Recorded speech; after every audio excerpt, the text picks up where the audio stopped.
Okay, so we are now dot product experts.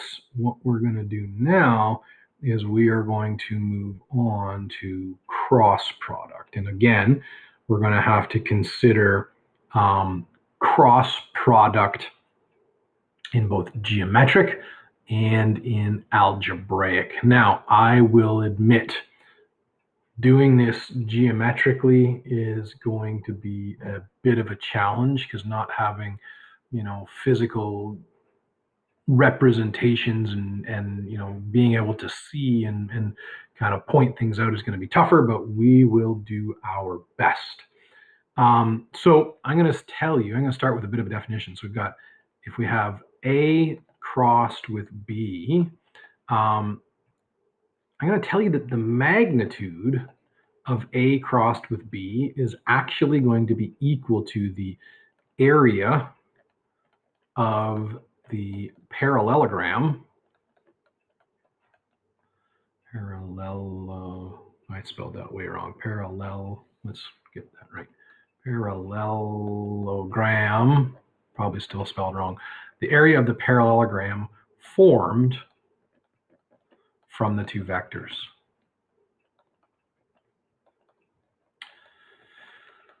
Okay, so how is that useful to me? Imagine the following. So imagine that we had one vector did this, another vector did this.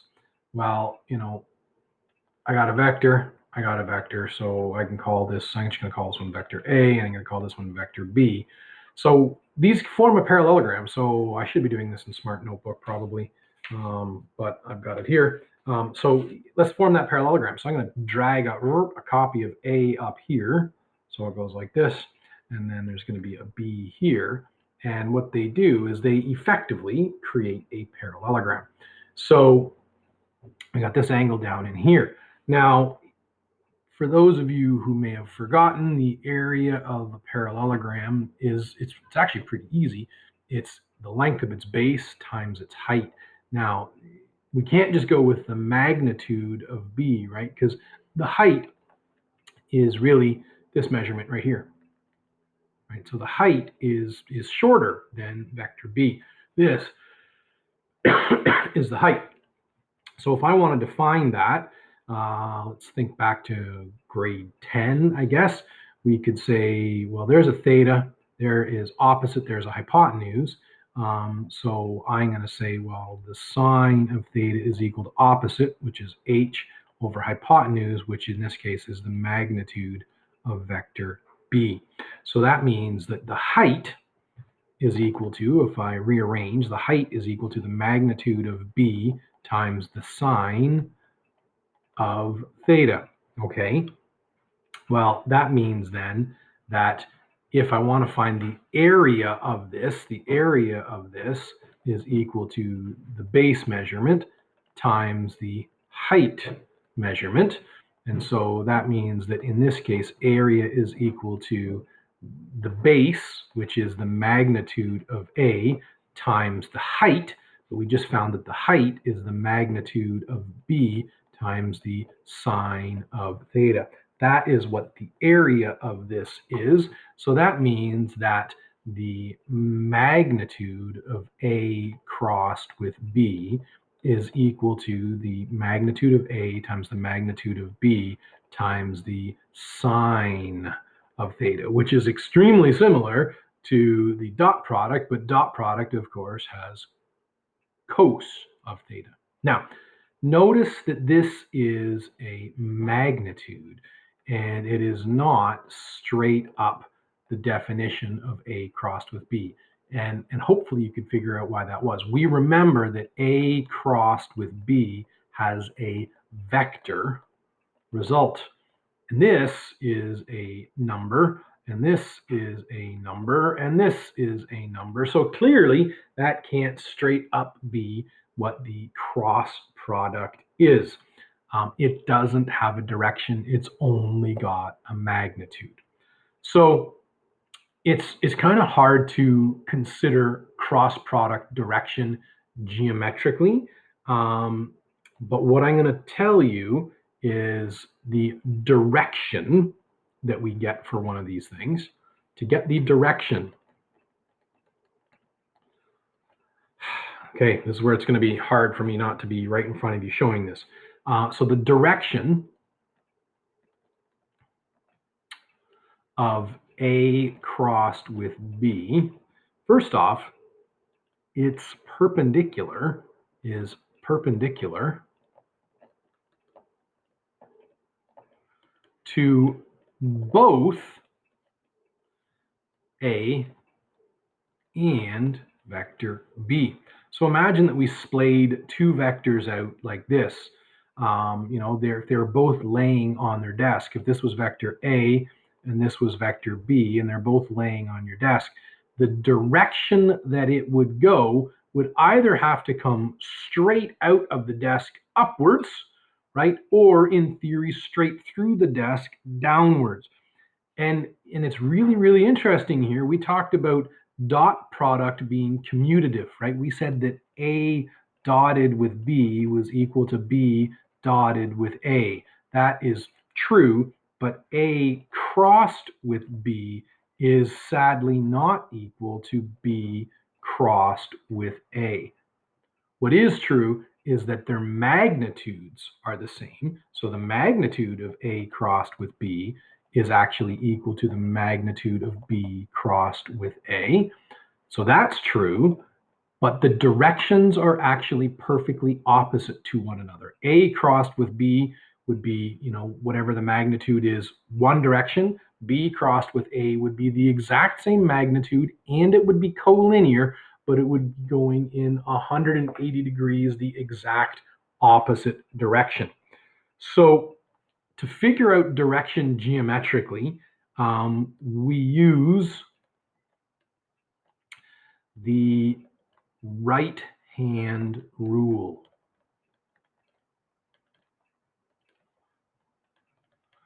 And I'm going to just describe how this works. So I'm going to show some steps of how to kind of sort this out. And this is actually fun to do in class, and I'm kind of missing this because it was always a fun exercise. So here's the first step. So, and this is one that Mrs. Whitty showed me. I never really fully grasped a great way to do it. I could always figure it out, but it always took me a long time. This was Mrs. Whitty's suggestion of how to do it, and I still really like it. So here's what we're going to do. We are going to put our pinky of our right hand along the first vector. Okay, so if I were doing A crossed with B, right? So if this were vector A and this were vector B, my hand would be along here with the heel of my palm there and my pinky out here. So you can imagine that my fingers are curling this way, and my thumb is going up that direction. That's just, a fantastic artist representation. So I would lay it so that the heel of my hand is right here, and my pinky is laying along that. So that's what we're going to do. We're going to put our pinky of our right hand along the first vector. Second thing that we're going to do is imagine that we're going to curl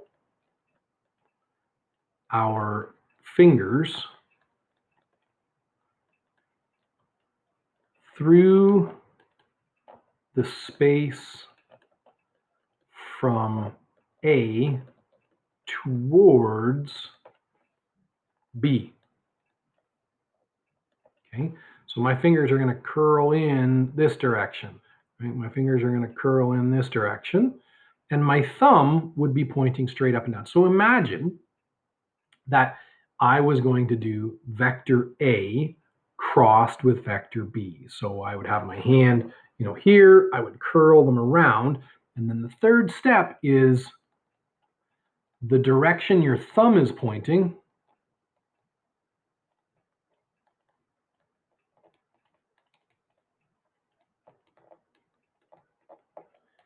is the direction of the cross product.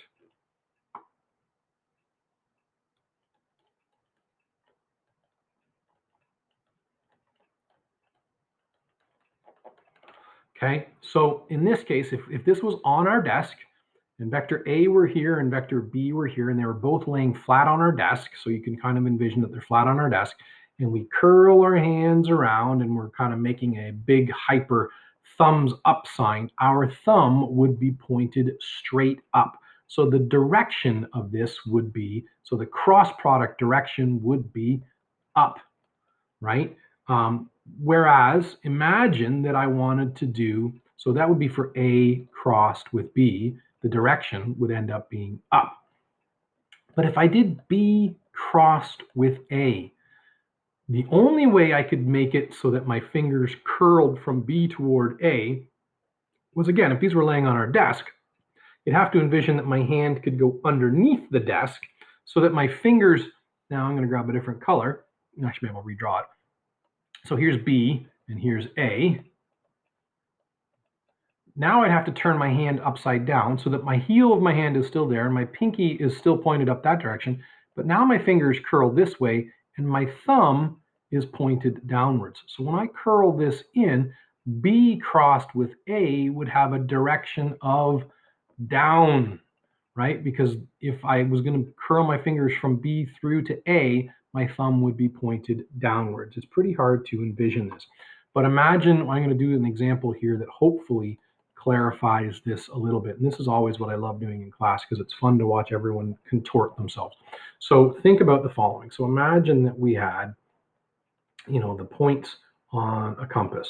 So we have never eat shredded wheat. And then we would also have, imagine a vector came straight up. So if this was laying flat on my desk, we'd also have an up vector and we'd also have a down vector, which literally would be straight up from the table and straight down through the table.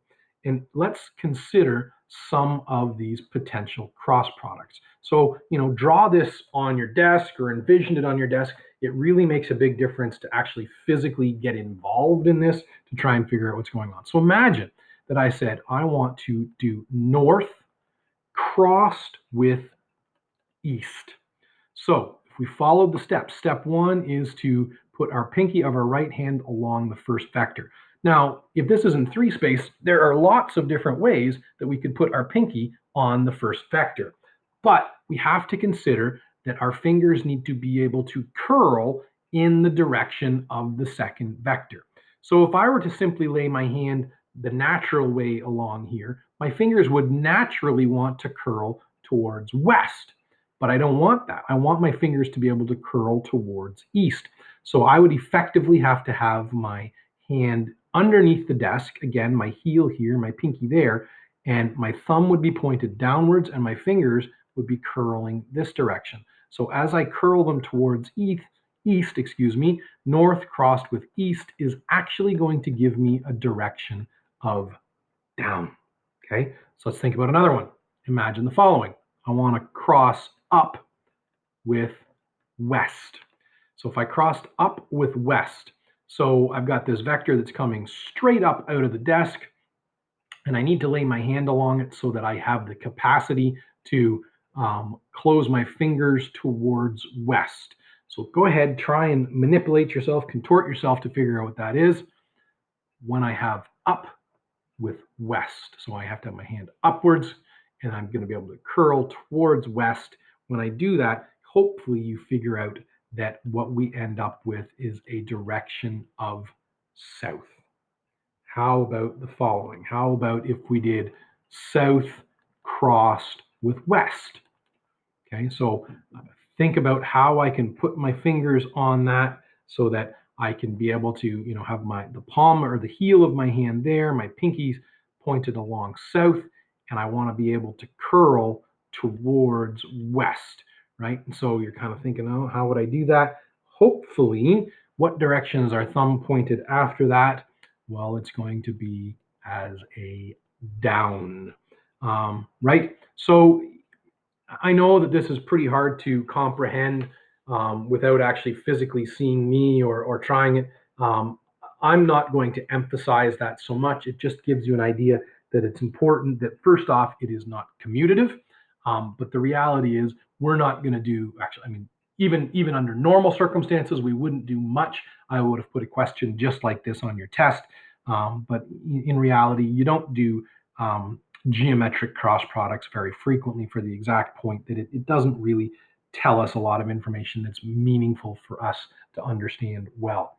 However, this is where it gets interesting. We're going to look at the algebraic cross product. And so I'm going to start a new page here because I know I want to have a decent amount of spot to write here. So this is MCV4U, and this is going to be cross product part 1. So cross product, wow, my laptop's not in my regular business. Cross product part 1. Okay, there we go. All good. It's a JPEG. Save that for later. And then we're going to create a new one. File new. So this, ladies and gentlemen, this is a big deal. So we're going to talk algebraic cross products. Now, it's interesting. I was not shown this method of doing a cross product when I was in high school, or by even one of my university professors. I was shown this by a friend in, I think, 3rd year at Waterloo, and I thought, why on earth wasn't this taught to me like this? It's so much easier. So I will caution you, and I always suggest it's a good idea that if you want to get clarification, it's a great idea to go play on YouTube and either visit Khan Academy or one of the multitude of other people who are doing these same concepts, because you get to see it from a different perspective. This is how I like to do cross product. It is not the only way. However, I find it is a way that is very effective. So the easiest way for me to show you how to calculate an algebraic cross product is to simply do an example. So I'm going to give you 2 vectors. I'm going to say vector A is equal to 1, 2, 3. And vector B is going to be equal to 4, -3, and 5. And I am going to calculate what A crossed with B is going to be. Here's how we do it. It seems weird, but I want you to play along. So you take the vector, and you can either write them horizontally or vertically. I much prefer vertically, and almost everything on Khan Academy shows these vertical as well. Mrs. Whitty always used to do it horizontally because it kind of saved a bit of paper. I would rather sacrifice the paper for consistency and clarity. So 1, 2, 3, you write it once. 1, 2, 3, you write it twice. And you do that with both vectors. And the order is important, right? This is A crossed with B. A has to go first. It is not commutative. B crossed with A is not the same thing. So we write the second vector twice. 4, -3, 5, 4, -3, 5. And then we're going to say, screw you, top and bottom, you don't get to play. Okay, so we're just going to get rid of those. Now, if you were clever, you wouldn't have to write those out. You're like, I'm never going to use them. But for me, consistency says just write out both vectors and then get rid of the top and bottom. If you want to save yourself some paper and not do that, you're welcome to. But I like doing that. And here's what we're going to do. Wrote them out twice in the right order, first vector, second vector. Get rid of the top and bottom. And then we're going to do this minus this. So we know the result of a cross product is going to be a vector, which means, because this is in 3 space, and we can only do cross product in 3 space, that we're going to have an ordered triple as our result. The x coordinate of our ordered triple is going to be equal to 2 times 5 minus 3 times -3. So downy minus uppy. The y coordinate is going to be downy minus uppy. 3 times 4 minus 1 times 5. Okay. The z coordinate is going to be downy minus uppy. 1 times -3 minus 2 times 4. Okay, so go back and we'll simplify all of these now. So this is going to be 10 plus 9 is 19. And this is going to be 12 minus 5, which is 7. And this is going to be negative 3 minus 8, which is negative 11. So the result of A crossed with B is equal to 19, 7, and negative 11. Okay, and that is the result. That is how we do it. Now, I want to show you how you can quickly check your answer. We said that the result of A crossed with B is going to be a vector, obviously. But what's special about this vector is it is perpendicular to both A and B. So a way that we can check that is we want to show that this vector is perpendicular with each of its constituent vectors. Do we have a quick way of doing that? We absolutely do. We want to, or we know that vectors that are perpendicular have a cross or have a dot product of 0. So I can do a really quick check. I'm going to take A cross B and I'm going to dot that with either, or if I wanted to be super careful, with both of these to check the result. So I'm going to cross or dot product it with 1, 2, 3. So dot product is dead easy. So it's 1 times 19, which is 19, plus 2 times 7, so plus 14, minus, or plus, I guess, negative 11 times 3, which is negative 33.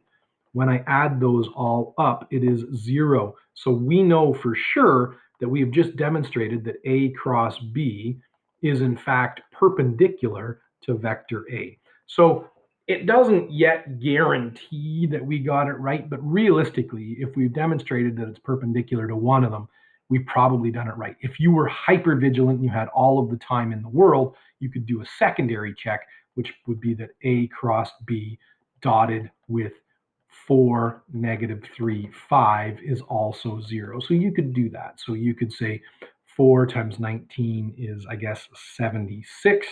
And then negative 3 times 7 is going to be minus 21.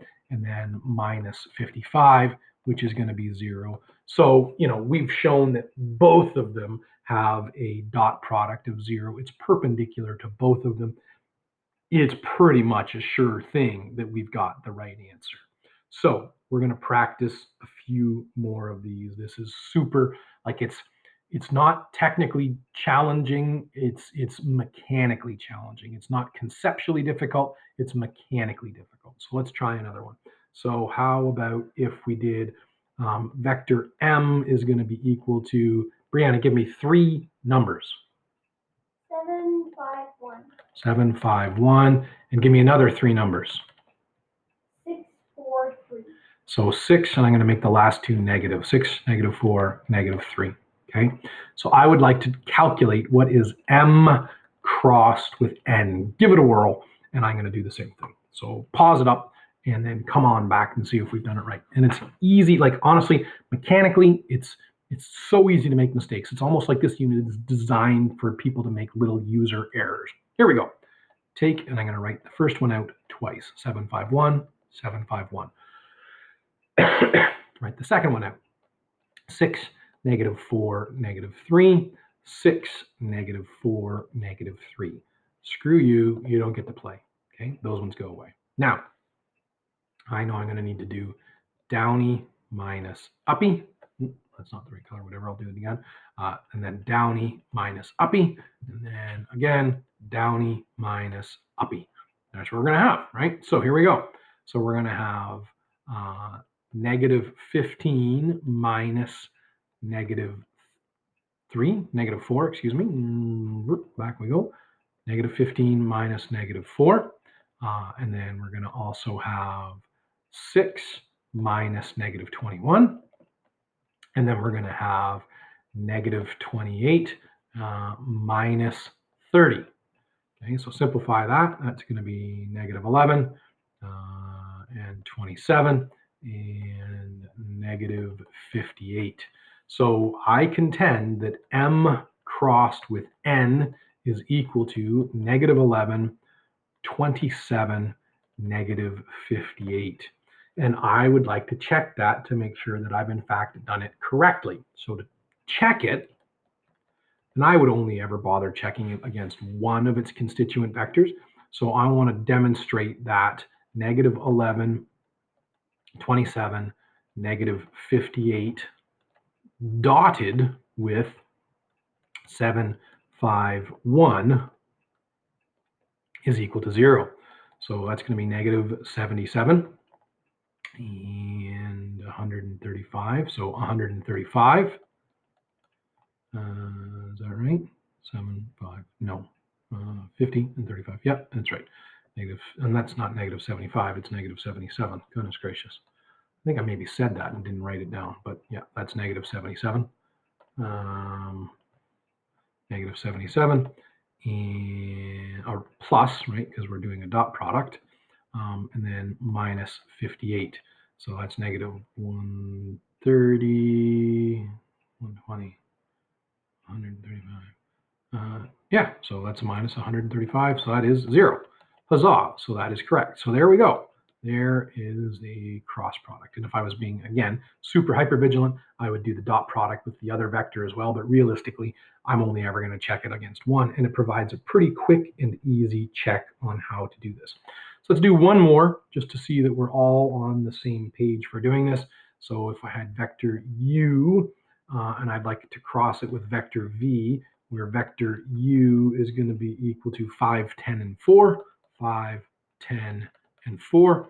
And then vector v is going to be equal to 6, 8, and 1. Go ahead, do your cross product and see how it goes. Pause the video while you do it, and then come on back. So here I go. So we're going to do 5, 10, 4, 5, 10, 4, and then 6, 8, 1, 6, 8, 1. You guys don't get to play. Downy minus uppy. So we're going to have 10 minus 32, which is equal to negative 22. And we're going to have 4 times 6, which is 24, minus 5, which is 19. And we're going to have 40 minus 60, which is negative 20. So I contend that u crossed with v is equal to negative 22, 19, and negative 20. Okay, and so then if I wanted to go ahead and check that, I would then dot product it with one of the originals. Okay, so if I dot product out with one of the originals, so we would have, I would like to show that negative 22, 19, and negative 20 dotted with 5, 10, and 4. So that's negative 110 plus 190 minus 80, which does in fact equal 0. So that means we've done it correctly, almost certainly. So really important. We're going to do a lot of stuff with cross product. It's very useful to us. All good. So page 407, numbers 4, D, E, and F. And then in addition to that, numbers 1, 3, 5, 7A, and 8B are the questions that you should give a whirl to. Hope you're all well. Have a lovely day.